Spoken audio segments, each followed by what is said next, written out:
माँ भारती का वंदन है और आप सबका अभिनंदन है। आज हम एक ऐसी प्रॉब्लम के बारे में डिस्कस करेंगे जिसे टॉन्सिल्स की प्रॉब्लम है, एडिनोइड्स की प्रॉब्लम है। इसका टेस्टिमनी का केस लेंगे, पर इस केस को ओपन करने से पहले ये जानना ज़रूरी है कि ये टॉन्सिल्स का और एडिनोइड्स का बॉडी में प्रभु ने जो प्रोवाइड किए हैं, इनका फंक्शन क्या है। इनका फंक्शन एक सेफ्टी वाल्व की तरह है। जैसे कि हम अपने घर में प्रेशर कुकर यूज़ करते हैं, उसमें एक ऊपर सेफ्टी का पिन लगा हुआ होता है। अगर प्रेशर ज़्यादा बढ़ जाता है स्टीम का, तो वो वेंट आउट हो जाता है सेफ्टी वाल्व के थ्रू। सिमिलरली ये बड़े पैमाने पर सेफ्टी वाल्व जो है, स्टीम इंजन जो होते थे रेलवे में, उसमें भी ये एक नेसेसरी प्रोविज़न होता है कि इंजन को बचाने के लिए अगर स्टीम का प्रेशर और टेम्परेचर इतना ज़्यादा हो जाता है, तो इंजन को फटने से बचाने के लिए सेफ्टी वाल्व प्रोवाइड किया जाता है।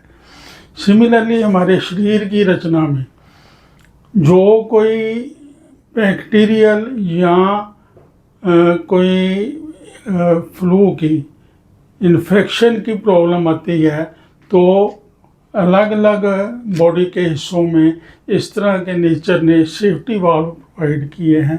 ये टॉन्सिल भी उसमें से एक सेफ्टी वाल्व का फंक्शन करने वाला ग्लैंड है।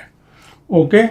और आज के टेस्टिमनी केस में एक ऐसा केस है, केस तो और भी हैं जो मैं आपके साथ शेयर कर सकता था, पर जो केस गुरुजी की ब्लेसिंग से आते हैं उनको ओपन आउट करना बहुत संदेश होता है उनमें। गुरुजी ने एक केस भेजा टॉन्सिल्स का।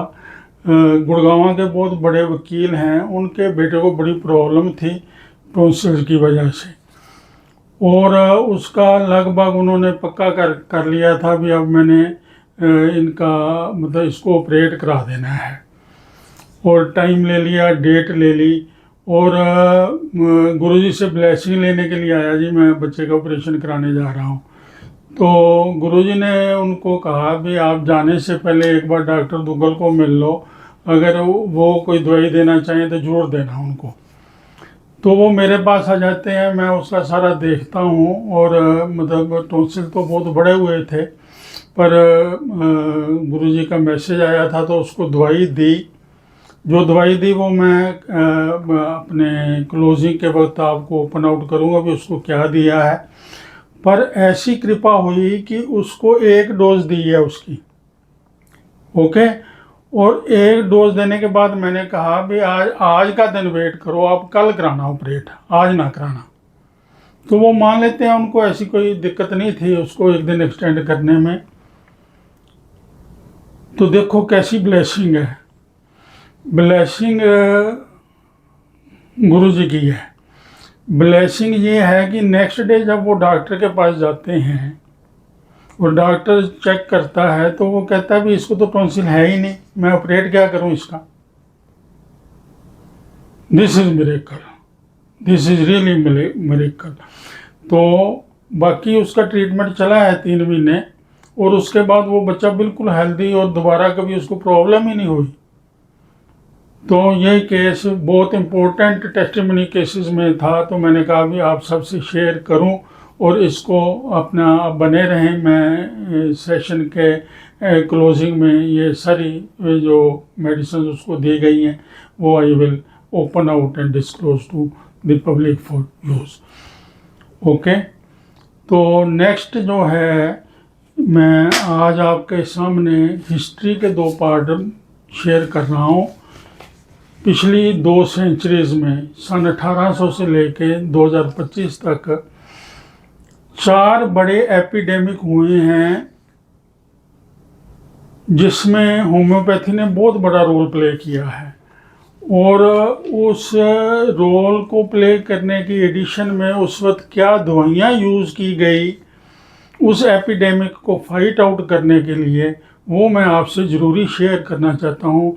दे are of very big importance to every seeker of homeopathy. For every individual otherwise also, जिसको थोड़ा सा भी होम्योपैथी का शौक है तो इसको इन एपिडेमिक के ट्रीटमेंट्स के बारे में पता होना बहुत हेल्पफुल हो सकता है। तो सबसे पहला जो एपिडेमिक है वो कॉलेरा का है। ये सन 1817 से 1860 के बीच में 4 बार वर्ल्ड वाइड फैला है और इंडिया से शुरू होकर सारी दुनिया तक गया है और इसमें बहुत ज़्यादा डेथ रेट हुए हैं। तो पर इसमें मतलब रे ऑफ होप जो है वो होम्योपैथी ने दी है, क्योंकि होम्योपैथी का ट्रीटमेंट जहाँ जहाँ पर हुआ है वहाँ पर डेथ रेट जो है वो मिनिमम है। मिनिमम इन द सेंस कि 16% से भी कम केसेस जिनमें होम्योपैथी की दवाई दी गई और डेथ रेट मेजर किया गया तो 16% से भी कम है। जबकि जहाँ पर एलोपैथी ट्रीटमेंट चल रहा था वहाँ पर ये डेथ रेट जो है 50% से भी ज़्यादा है। तो यू कैन वेल कंपेयर कि what would have been the scene, मतलब मिलियंस ऑफ डेथ हुई हैं और उनमें इतना ज़्यादा मतलब नुकसान हुआ है पॉपुलेशन का और जान और माल का, जिसका कोई हद हिसाब नहीं है। और उस वक्त होम्योपैथी के डॉक्टर्स ने, होम्योपैथी की टीम्स ने बहुत मार्वलस काम किया है। सबसे टॉप की मेडिसिन इसमें कैम्फर यूज़ हुई है। सबसे टॉप की मेडिसिन इसमें कैम्फर यूज़ हुई है। नंबर 2 पर वेरेट्रम एल्ब है, नंबर 2 पर वेरेट्रम एल्ब है और नंबर 3 पर इसमें आई है वेल। कैम्फर है, वेरेट्रम एल्ब है, क्यूप्रम मेटेलिकम है और आर्सेनिक एल्ब है। अलग अलग सिम्टम्स के बेस पे ये मतलब चारों दवाइयाँ यूज़ हुई हैं, पर इसका जो वर्ल्ड वाइड मतलब फिनोमेना जो है ट्रीटमेंट का वो इस्टेब्लिश हुआ है। We should understand the importance of homeopathy from these lines and try to understand further topics coming in line with. Okay, तो आज की जो परंपरा जो आगे हम मतलब आपसे शेयर करेंगे तो उसमें एक तो पोएटिक मैसेज है आपके लिए। एक माटी का दिया सारी रात अंधेरे से लड़ता है, एक माटी का दिया सारी रात अंधेरे से लड़ता है। तू तो भगवान का दिया है, तू किस बात से डरता है। एक माटी का दिया सारी रात अंधेरे से लड़ता है, तू तो भगवान का दिया है, तू किस बात से डरता है। तमसो माँ ज्योतिर्गम है, अंधेरे से उजाले की ओर जाना है होम्योपैथी के सहारे। होम्योपैथी का सहारा लेंगे तो हम डार्कनेस से लाइट की तरफ जाएंगे और आगे को बढ़ते जाएंगे।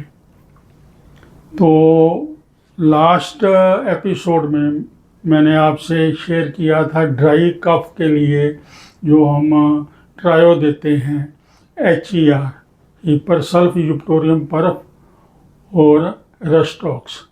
तो 6 दिन दवाई देने के बाद भी कई पेशेंट जो हैं उनका जो कफ है, जो उनकी कफ है वो वेट कफ में कन्वर्ट हो जाती है, बलगम बन जाती है और बहुत परेशानी होती है।